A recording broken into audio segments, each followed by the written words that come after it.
Momento de presentar a nuestros invitados de este miércoles aquí en la mesa del programa. Se suman a nuestra mesa precisamente Luis Luján, escritor de aquí de Córdoba, que ya es amigo de la casa, ha venido en otra oportunidad acá al programa, Eduardo Orozco Jaramillo, escritor colombiano, y Abraham Pizarro López, escritor que viene desde Chile. Así que visita internacional hoy en la mesa. Bienvenidos, muy buen día para todos. Hola, ¿qué tal? Muy buenos días. Buenos días.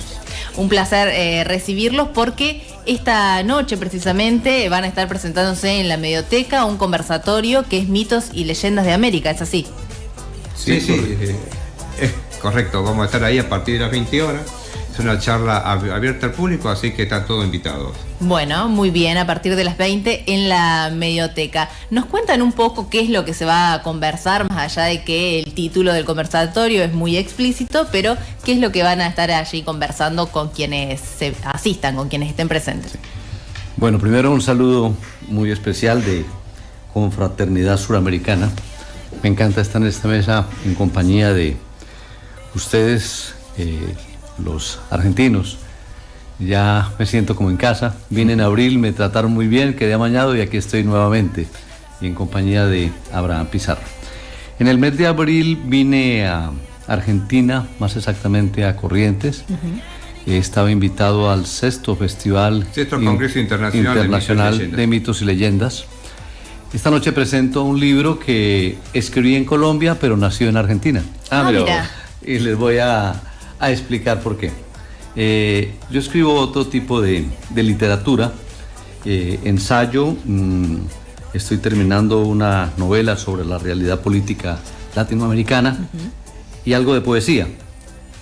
Me invitaron al evento de Goya y no tenía nada sobre mitos y dije, bueno, pues voy a estar fuera del contexto.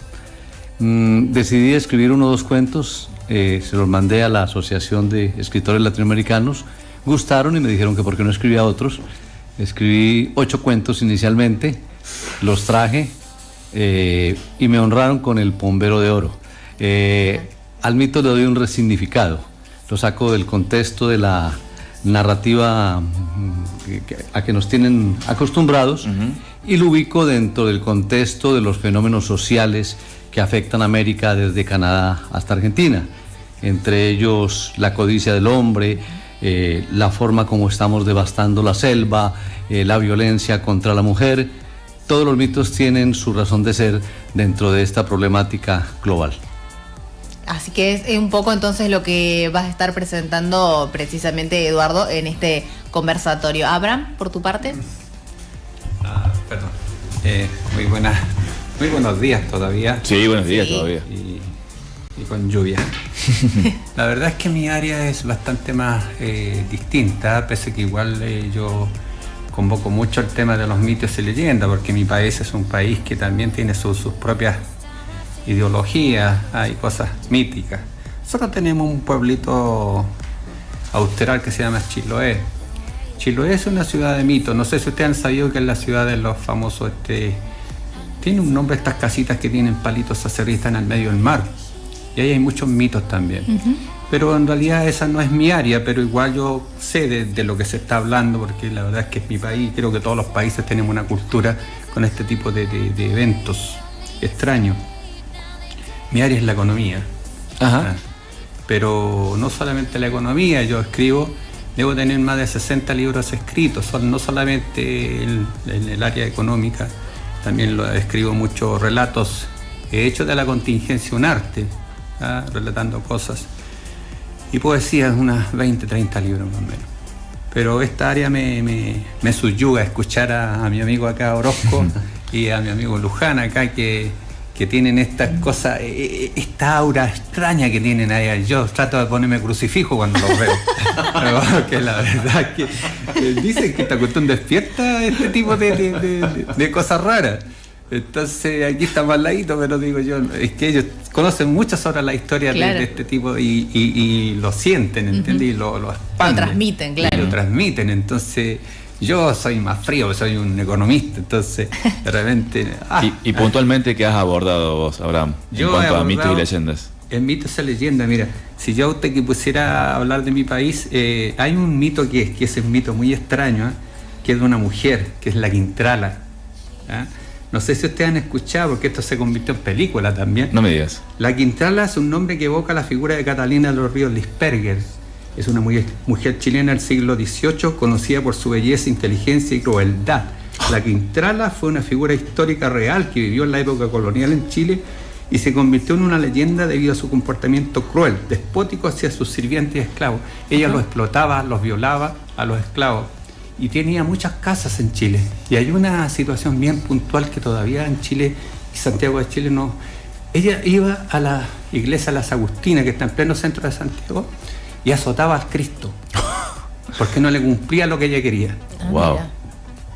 Hubo un terremoto muy fuerte, bueno, en Chile es normal, y la iglesia se cayó, ¿verdad? Y el Cristo quedó íntegro. Pero sucedió algo muy misterioso. La corona de Cristo está aquí. Se le cayó el cuello. Nah. Mira Y hasta vos. el día de hoy está, si tú entras a esa iglesia, está el cosito ahí que dice que fue la Quintrala, la maldición de la Quintrala que hizo que el Cristo quedara así. Wow. Mira vos. Sí. Muy Es una mujer interesante. Muy déspota. Y esa tiene casas, por ejemplo, hacia el sur, al norte, y todas esas casas están deshabitadas, porque tú entras, yo entré en una de ellas ahí en Granero, que está cerca de Rancagua, hacia el sur. Entré en una de ellas y la verdad es que hay un hálito extraño adentro. Y sin saberlo yo, porque le estaba robando las brevas, porque la higuera creció adentro, y yo estaba en eso, cuando me dice, oye, sale de ahí, yo sentía que algo sucedía, un algo extraño, y salí, me empecé Una a subir a energía las casas de extraña. Quintana, no entraba nadie, y yo fui, ignorantemente entré. Claro. Pero entré porque estaba la higuera, pero estaba llena de higos, entonces fui a sacar, dije, bueno, entra la mía. Y la verdad es que después sentí esa sensación extraña y la verdad es que me dio cosas. Sí. Mira vos, Sí, sin tiene varias saber, casas, claro. con sin desconocimiento saber. total. Es una mujer muy conocida, se han hecho varias películas de ella, era muy déspota, muy déspota. Y Eduardo, en tu caso vas a hablar de una leyenda o mito similar a lo que ha comentado Abraham esta noche. Yo admiro la riqueza del imaginario de América. Ujú. Y el libro nace, como lo dije, escrito en Colombia y nace en Argentina, pero me refiero, por ejemplo, al Wendigo, que es un mito canadiense Ajá. de los algonquinos, que representa la codicia humana. Ajá. Es tan codicioso el Wendigo que cada que devora a alguien crece 2 veces el tamaño de esa persona. Pero el tema del Wendigo es que transforma a los seres humanos, porque más que devorar su carne, devora su espíritu. Estamos llenos de Wendigos por todas partes. Por eso creo que el Wendigo no es un mito, es una realidad. Es una realidad que tenemos que enfrentar, porque la codicia humana se ve en todos los continentes. Luego vengo un poco más hacia México, y en México encontramos un personaje que nace en la época prehispánica, pero que ya no es mexicano, ya es de todos los latinoamericanos, que es La Llorona. Sí. Sí. Tú encuentras la versión de La Llorona en Colombia, en Centroamérica, en Argentina, todas vistos con unos ojos diferentes. Pero La Llorona advierte, por ejemplo, al pueblo azteca que llega a la conquista y que se va a extinguir. Y hay muchas lloronas en América Latina. Tristemente, las del 13 de la Plaza de Mayo, aquí en Buenos Aires. Las lloronas nuestras más recientes son las de los 6.402 desaparecidos en Colombia. Entonces, es el dolor de la mujer de América el que represento precisamente en mi narrativa de La Llorona. También está el cadejo, que es un cadejo blanco, el cadejo negro, la eterna dualidad entre el bien y el mal. Ajá. Y allí este es un mito mesoamericano, y ubico dentro del contexto de la geografía humana a Ortega en Nicaragua, que sacó corriendo a los periodistas, a los escritores, quiso quitarles de un plumazo su nacionalidad. En Colombia está la Madremonte, que también hace parte de la Amazonía peruana y ecuatoriana, y entonces allí encontramos en la Madremonte la denuncia de la selva, cómo el hombre está arrasando. En el 2024, 6.7 millones de hectáreas en el mundo, de los cuales en Brasil 2.8 millones quemadas. En fin. Y en Argentina hay un mito que me llamó mucho la atención y que me valió pues el reconocimiento que me honra del Bombero de Oro en Corrientes, en Goya, que es el pombero. Claro. Mito guaranítico que es hermosísimo. Investigando, porque me gusta mucho investigar para poder escribir, encontré en el diario El Clarín sobre una tragedia que hubo en el 2022. Se quemaron alrededor de 80.000 hectáreas en una de las regiones más bellas de Sudamérica, el Iberá, y murieron millones de animales. Entonces, a partir de esa lectura, sale un cuento que está en el libro, que se llama El pombero y el llanto del Mencho, donde recojo ese dolor y esa impotencia del campesino al ver cómo es devastada su tierra y los animales sufren y mueren. Entonces, esos son los mitos a los que hago referencia. Claro, el bombero es muy popular hasta el día de hoy, bastante reconocido en esa zona y también a nivel nacional. Así que el bombero es muy recordado. También, Luis, ¿vas a hablar sobre un mito leyenda local? Sí, específicamente yo voy a hacer la introducción sobre la diferencia entre el mito, la leyenda y la leyenda urbana. Después me voy a centrar por ahí en algunos mitos de la actualidad, que varía, ¿no? Desde el fantasma al aparecido, la luz mala, o la llorona o el lobizón, ¿sí? Elementos extraterrestres y bueno, muchos otros que pueden aparecer, como el mito del cementerio y del diablo. O sea, tenemos un amplio abanico acá de elementos para conversar esta noche, así que vamos a tratar de ponerlo todo sobre la mesa. ¿Y hay elementos que van viendo que se repiten a pesar de que cambia la región o el lugar donde se van desarrollando? Sí, todos estos relatos se van universalizando. Claro. Hay uno que voy a hacer referencia específicamente esta noche, es de la dama de vestido blanco que camina a la vera de la ruta. Este relato lo he leído en el diario Clarín en el año 1984 y se repite al mismo tenor después. Ese hecho pasó en Barcelona. Sí. Al mismo tenor aparece en un cementerio en la ciudad de Quilmes. Sin embargo, acá tenemos el relato nuestro en la ciudad de Villanueva, en la década de 50, en el club El Algarrobo, y un relato muy similar a esta mujer que fue levantada por un camionero. Se da en una localidad pasando la ciudad, la cuarta ciudad de acá hacia Córdoba, Oncativo. ¿Sí? Al cementerio que sigue, bueno, el camionero la levanta en Oncativo, el cementerio que sigue en Manfredi deposita a esta mujer. Y sin embargo, ese relato aparece en un libro de editorial Santillana para la escuela primaria cuarto o quinto grado, con el título de La leyenda de la mancha de café, de autor anónimo. Y parece que todos los mitos de alguna manera se van universalizando. También está el viejo relato del gaucho que se clavó el poncho en el cementerio. Y cuando recorro distintas localidades, todos dicen, no, ese es nuestro, no nos quiten que es nuestro.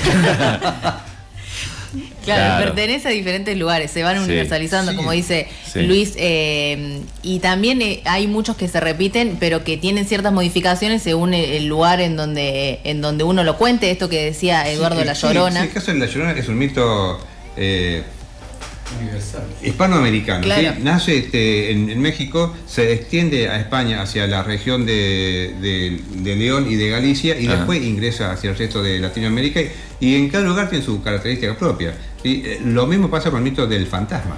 ¿Sí?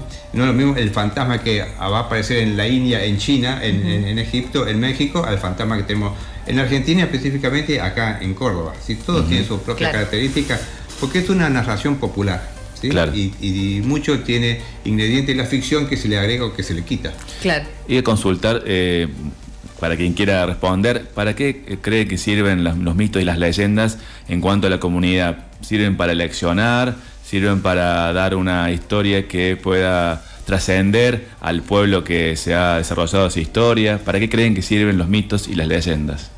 El mito conserva la identidad de los pueblos. El mito enriquece la literatura. El mito preserva y hace que se tome conciencia.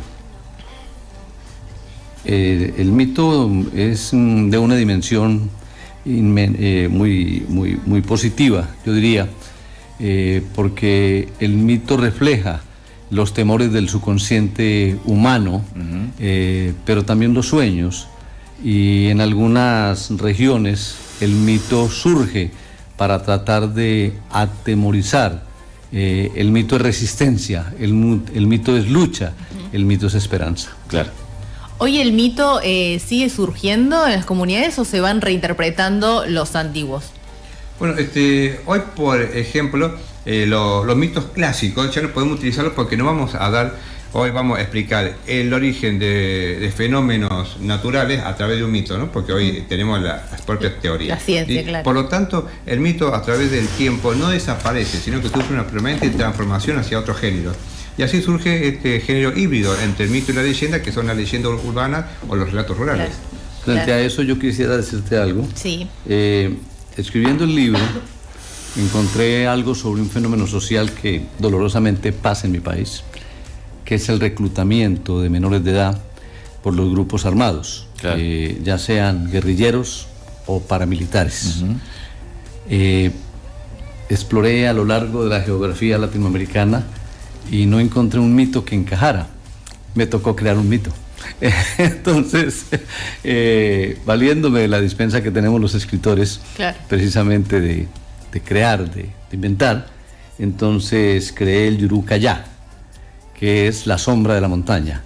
Esa sombra de la montaña es la que acompaña a los hombres malos que llegan a las aldeas y se llevan los niños. Wow. Está en su libro, sí, que está, libro. Se llama Historias que no son cuentos. Historia que no son cuentos, América, mitos y leyendas. Bien, muy bien. Bueno, un poco entonces adelantamos lo que se va a charlar, entonces lo que se va a hablar en este conversatorio esta noche a partir de las 20. Las 20 horas en la Medioteca Municipal. En la Medioteca, entonces van a estar representándose. Para cerrar quería preguntarles qué fue lo que les atrajo a ustedes de este mundo del mito y las leyendas y por qué comenzaron a interiorizarse tanto. Bueno, en mi caso porque esos fueron los primeros relatos que mi abuelo nos sabía narrar en mi infancia y que quedaron muy, muy grabados. Y después con el paso del tiempo no quise que eso se perdiera en las futuras generaciones. Entonces lo quise inmortalizar. Por eso que hoy llevo 10 libros más o menos escritos sobre leyendas urbanas. Y sé que estos relatos que se mantenían en tradición oral, al llevarlos a los textos, lo que se le lea hoy a sus hijos se le va a leer mañana a sus nietos. Van a quedar inmortalizados. Y esa era la intención que yo tenía, de que aquellos relatos de la infancia no murieran y quedaran allá en los recuerdos, sino que pudiera transmitirlo a las futuras comunidades. ¿En sus casos? ¿Abraham? Estaba escuchando atentamente a lo que decía Luis. Sí, sí. La verdad es que sí existen mucho dentro de Latinoamérica, muchos mitos. Y quizás fueron usados como una forma de restringir la efervescencia de los pueblos, a veces, la verdad, como una forma de asustarlo para entrar en determinado lugar. Sí, en Santiago de Chile, bueno, hablo de una ciudad bastante monolítica, digo yo, que está llena de cosas. También aparecieron muchos mitos, pero ya ahí en Santiago se fueron. Y cuando hablabas de la Dama de Blanco, nosotros teníamos un mito. Bueno, yo no lo vi, en realidad se llama la Dama Blanca de Kennedy, que es muy famosa, que aparecía en una avenida y que justamente hacia las altas alcurnias de la riquería, y siempre aparecía una dama que fue asesinada en ese lugar. Y hasta el día de hoy se sigue comentando, se llama la Dama Blanca de Kennedy, que es muy popular. Efectivamente, creo que sobre todo América mantiene mucho este tipo de relatos. Claro, ¿verdad? De tradiciones. Sí, claro, de tradiciones, sí. Pero claro, yo vivo en un país más capitalista que lentamente ha ido perdiendo esa esencia de creer en ello. Pero si tú vas más hacia, ahora me acordé, Chiloé es una ciudad de palafitos. Palafitos son casas que están en medio del mar con esos palitos parados y ahí se da mucho, se da el tema de trauco, el caleuche, que es un barco que aparece en tiempo de invierno para las buenas cosechas, dice, si aparece. La pincoya. Y la pincoya.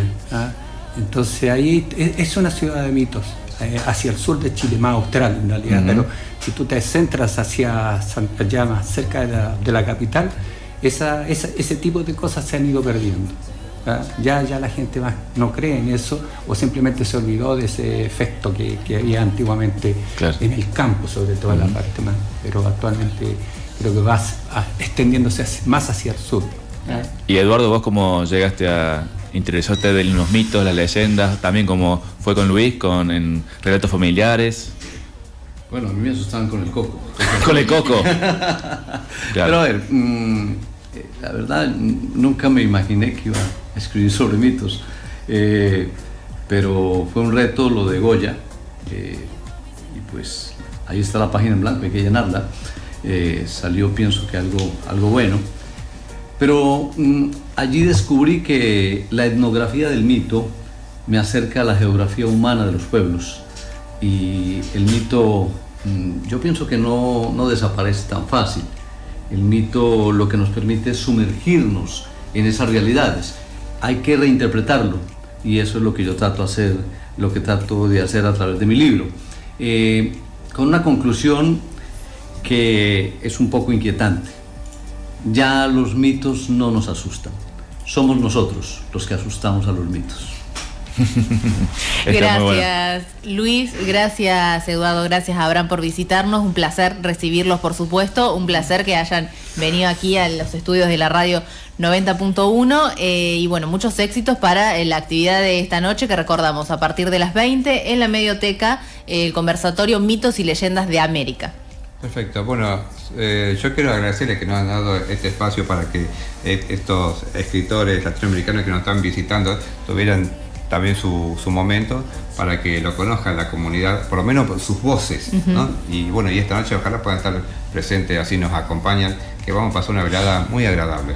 También modera la profe Euge Vivian y es acceso libre y gratuito, obviamente, para todos y todas. Sí. Para quienes quieran acercar. María José Rinaldi va a estar a cargo de la presentación. Bien, muy bien, entonces esta noche a partir de las 20 en la Medioteca. Muchas gracias. A ustedes mil gracias, a Luis por su compañía y por su hospitalidad. Mil gracias. Por favor.